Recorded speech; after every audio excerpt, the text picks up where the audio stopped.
La chiamano Terra dei Fuochi, si trova tra Napoli e Caserta, regno incontrastato delle ecomafie che per decenni lì hanno bruciato e poi interrato i rifiuti di tutta Italia. Tra le più gravi emergenze ambientali del nostro paese, un mese fa il Parlamento ha approvato un decreto ad hoc. Tra i punti salienti la mappatura dei terreni inquinati, l'obbligo di bonifica, ma anche e soprattutto lo screening sanitario. Controlli per i quali lo Stato ha stanziato 50 milioni di euro del Fondo Sanitario Nazionale. 2 settimane fa il via libera alla direttiva interministeriale per potenziare gli studi epidemiologici. Obiettivo finale: delineare il profilo di salute della popolazione campana. In cima alla lista degli interventi per la Terra dei Fuochi, lo screening sanitario. Ma quali criteri si seguiranno? Quanto tempo ci vorrà e quanto costerà? Sono tutte domande alle quali cercheremo di rispondere oggi. In collegamento da Montecitorio il Presidente della Commissione Affari Sociali, Pierpaolo Vargio di Scelta Civica. Benvenuto. Grazie.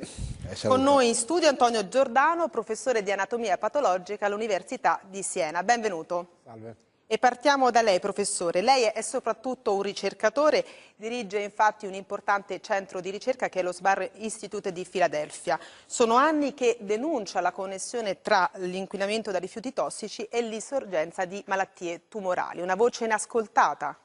Decisamente una voce inascoltata per circa 40 anni, quando fu pubblicato il primo libro bianco Ambiente e Salute nel 76, e poi i lavori ultimi, negli ultimi 10 anni, pubblicati dal nostro gruppo di ricerca. Che cosa hanno evidenziato questi studi? Hanno evidenziato che esisteva un aumento di tumore, specialmente prendendo ad esempio il tumore alla mammella, nelle zone del napoletano, sono stati registrati 40.000 casi in più di quelli che riportavano gli organi ufficiali e quindi le istituzioni del nostro paese. Perché?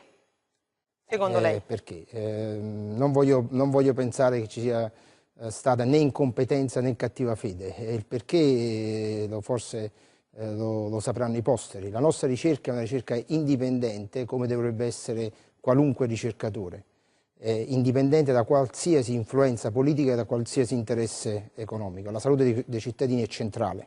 Vargio ha sentito, la comunità scientifica lo denuncia da anni, eppure il legislatore è intervenuto soltanto da poco con il decreto Terra dei Fuochi.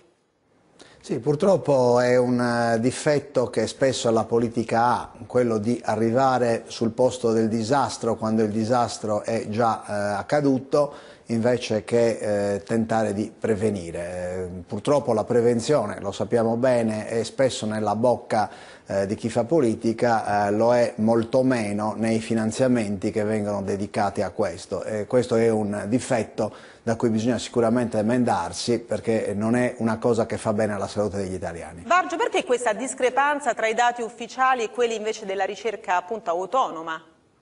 Ma guardi, è sempre difficile entrare nel merito delle discrepanze, però io sono portato a pensare che l'utilizzo di metodi differenti qualche volta può dar luogo a discrepanze, ma mi sembra che in questo caso sia sostanziale la sovrapposizione di risposte affermative, nel senso che quando la ricerca viene fatta la maggiore incidenza sia sulle malformazioni genetiche che per quanto riguarda la incidenza dei tumori è certificata, quindi su questo bisogna ragionare.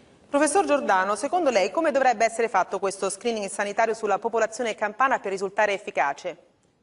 Lo screening in realtà già esiste nel sistema sanitario, solamente che la falsa impressione su quello che può essere la presenza di alcune patologie ci fa essere completamente fuori, diciamo, strategie positive. Perché questo? Le faccio un esempio. Se una donna è rimborsata per fare uno screening del tumore alla mammella quando ha 50 anni, mentre i dati scientifici nostri e adesso anche di altri gruppi dimostrano che è un aumento di tumori delle donne sotto i 40 anni e un aumento di tumori tra i 25 e i 30 anni, è un'età pre-screening, le ho detto tutto. Quindi cosa bisognerebbe fare? Bisognerebbe aumentare questo screening, integrarlo? Vabbè, certamente bisognerebbe integrarlo, ma bisognerebbe integrarlo avendo una serie di conoscenze scientifiche appropriate. Non è che un gruppo di ricercatori indipendenti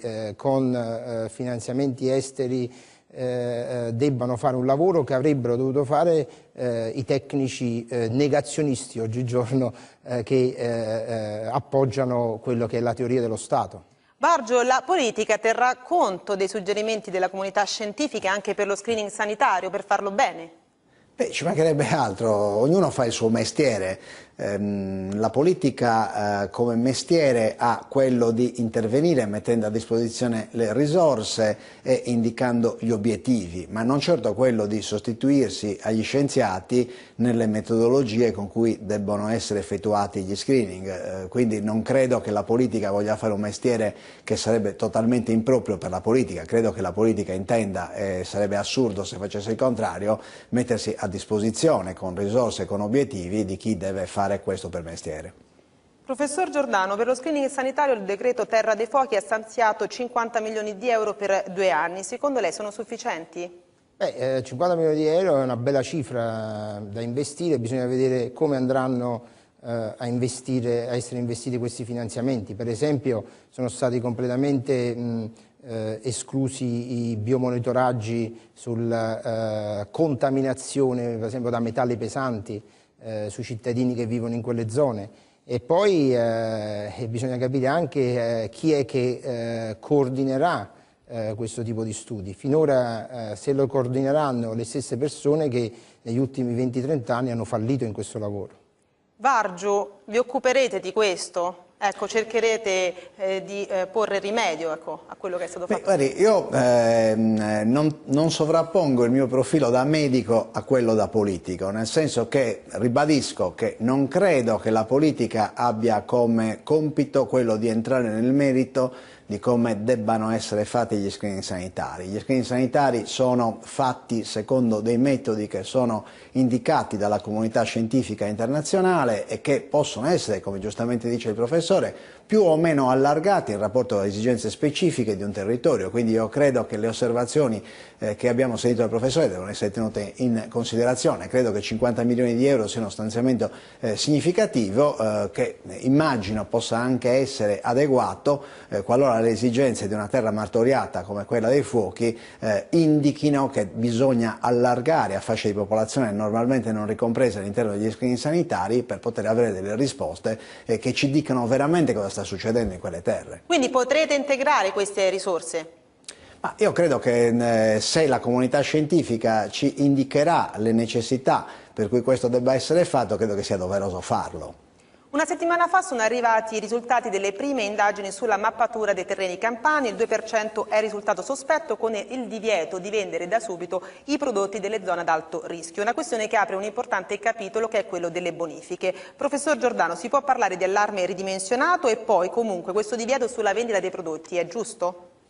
Io non è che dico che tutti i prodotti non sono, diciamo, commestibili. Quello che dico è che bisogna controllare in maniera attenta i prodotti di quelle terre, e secondo me si dovrebbe iniziare ad attuare un tipo di strategia di controllo simile a quella che si usa per il controllo di qualità quando si lancia un farmaco. Ecco, e la stessa cosa lo si deve fare con i prodotti che vengono generati da quelle terre. Poi non dimentichiamo che il 2% è quello che è solamente, diciamo, il vaso di Pandora è leggermente lesionato, ma non è stato ancora scoperchiato, perché le dico e le posso confermare che le zone devastate dallo sversamento di rifiuti tossici sono in percentuale molto più elevata di quelle che compaiono dalle notizie ufficiali.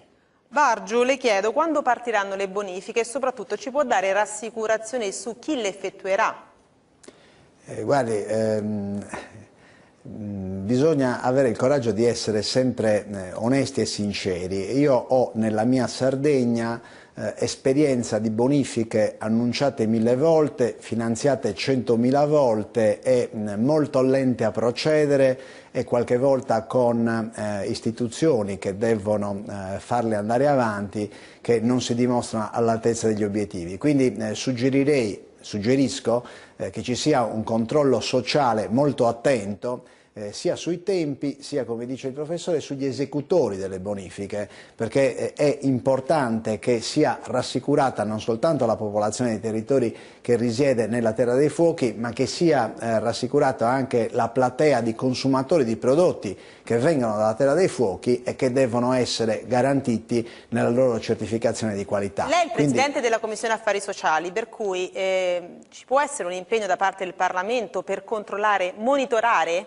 chi le fa queste bonifiche, se vengono fatte bene? Io credo sempre che l'impegno del Parlamento sia quello di dare degli strumenti. Poi il Parlamento difficilmente può entrare nella verifica sostanziale minuto per minuto di come vengono utilizzati questi strumenti. Credo che le popolazioni della Terra dei Fuochi, gli organi della Campania siano quelli istituzionalmente preposti a controllare che i soldi che lo Stato sta mettendo a disposizione non vadano in 1000 canali irregolari e inappropriati, ma vadano a fare ciò che le popolazioni si attendono che venga veramente fatto. Quindi spetta alle istituzioni locali questo controllo?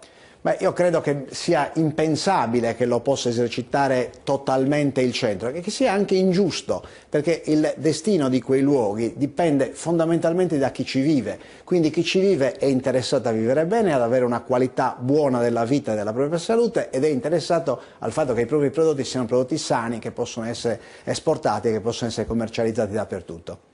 Bene, ringraziamo i nostri ospiti, il professor Antonio Giordano, docente di anatomia patologica all'Università di Siena, e Pierpaolo Bargiu, di Scelta Civica, presidente della Commissione Affari Sociali della Camera. Grazie. Io vi ringrazio per averci seguito. Se volete approfondire questo argomento, cliccate su raiparlamento.rai.it. Ci vediamo la settimana prossima.